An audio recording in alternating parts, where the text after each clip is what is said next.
The adrenaline surges is about to come out to try and give a little bit of a boost in this battle, but Kazeka, well, he's holding off quite well. It's just being as passive as he possibly can. Still with the opportunity to fall back into safe ground relative, well, with ease. Just believe there's one of the BDS members downside, not even. They're all going to be from upstairs. Well, 10 seconds, they got to get down as quickly as possible now as they find themselves with a man-down disadvantage situation. The hot drop comes through, can't quite connect entirely with the body inside the back line and the stock side, but he's going to try and stick the diffuser either way. Rafal goes down, Ranchiro finds one, but with Pasha getting the diffuser planter, that round falls into the favor of Virtus Pro. That they're going back up to that top floor, because otherwise the BDS members have the opportunity to just outrun and overrun the sites and its defenses. WTG, however, gets the kill to Shaiko. Kazeka will follow that one up with one into Trophy himself, and that leaves it all up to Playday and the Lambs, who are both up in the Solarian Repel. Yet again, those gates are being reactivated, and it just shows how on top of this hold and how much Virtus Pro are putting in terms of, we are keeping this territory. We're not giving you anything. We're going to make sure that this ground that a lot of other teams would have potentially handed over, or at least tried to reformulate, pushing for currently a slow start from BDS, where he's not quite been able to get the idea and the mantle on where the players are. Virtus Pro, though, have met these windows with aggression. Applying this aggression. They seem like they're exploring a little bit more of their push. Here comes that grenade down deep, doesn't quite drop the shield. Rask survives for a moment, but yet again, the first kill comes because of a BDS player just jumping in, dropped by Milan, who was able to find a pocket of space, but Playday tries to double down on it, put the pressure in at the same time. Swung in, drops the camera. They've been able to build behind the early footwork, and Alems, though he's gone, his team has been able to fill that mantle. Now, suddenly Virtus Pro, they're on the back foot. And very much so. WTG is the last one remaining. There is a lot of time, but BDS for the first time have been able to implement on their attack. Yeah, for sure. There's also no utility for him to use. Just has a shield a little bit further on the half wall that he might be able to play, but he's trying to play this smart. Of course, the drones are about to come in. These sides will be called clear now. Hoping to at least pick one off guard. Shaiko might be first. Will not be able to win that gunfight, however. Shaiko gets that final headshot. That is BDS with their first round in this game. Around this white stairs, blinded and hurt, but pulls back to a little bit of relative safety as we pass the minute mark now, as WTG is toying with the idea of going a little bit further away. As the FD opportunity to, of course, safely rotate out. Drone there giving away a lot of the information as Pasha picks up a beautiful shot. He's being challenged, but Shaiko wins that one out to our left. One on the top of the fireplace behind the shield. It's Rask playing with the FMG9. He's going to try and pick up some of the kills. We'll be able to get one down. Goes for the second one. We'll lose that fight, however. It's going to be the instant turn back from WTG. And now we're in a 1v1. It's Lems versus WTG. Lems knows the round position where he is, but of course time has already passed.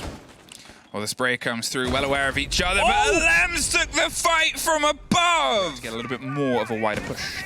Still 5 flashbangs and 2 grenades left though on the side of BDS. There's still plenty of utility to try and go for. They have it. Grenades and flashbangs are being tossed in to get rid of the player that is playing behind the piano. They really need to push in now. WTG takes a little bit of damage down. That's a grenade beautifully placed onto Rask, and that is the cover of Alems. The plant was going down. He picks up the double kill. Quite crucial for this round he was. He has to wait for that to open. What happened? Did he just toss his nitro through? No, I think he... No, he still has it in his hand. He still has it. He's waiting. He's holding. He's patient. He's blowing them up. And there they go. There's the trade and a quick pick up. But they also lost a body at the top of the stairs, I believe, at the same time. No, it was actually deeper in the site itself. Kazeka had pulled himself back. Sprays round, and Shaiko gets one more. And...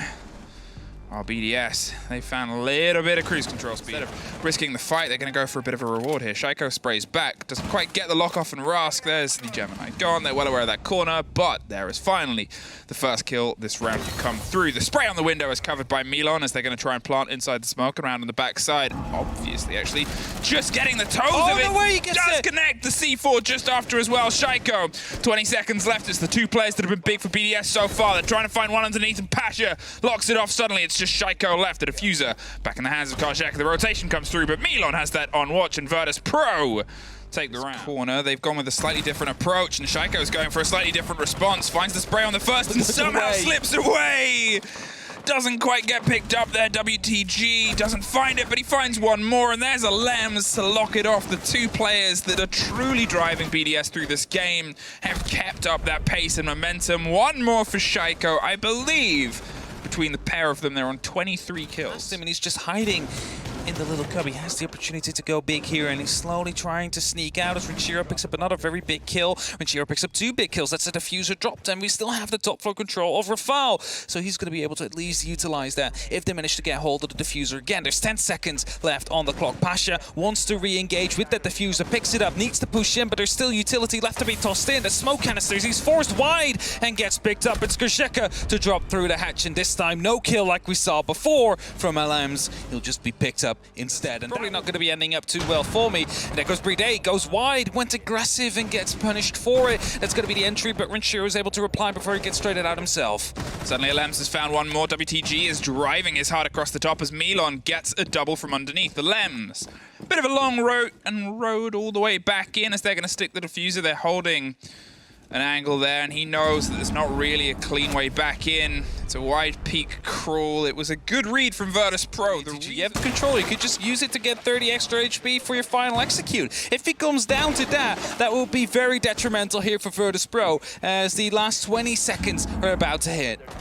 The Bulletproof is giving a bit of a read towards anyone that might try and drop behind it, but at the same time, there's nothing else that's really active at this moment. Rafal, he's pulled himself even further back down. He's waiting for the firefight to swing around, and it goes away from him. WTG with the Type 89 finds one more. The spray across the top of the staircase, down beneath them as the grenade bounces towards that back line of the barrels that are keeping everything a bit safe and sweet. Playday is the man with the clutch moment, and BDS are confirmed for the next season of EUL, confirmed with another 3 points, and Virtus Pro, unfortunately, couldn't quite have the rise back that they started to flirt with the idea of towards the end of their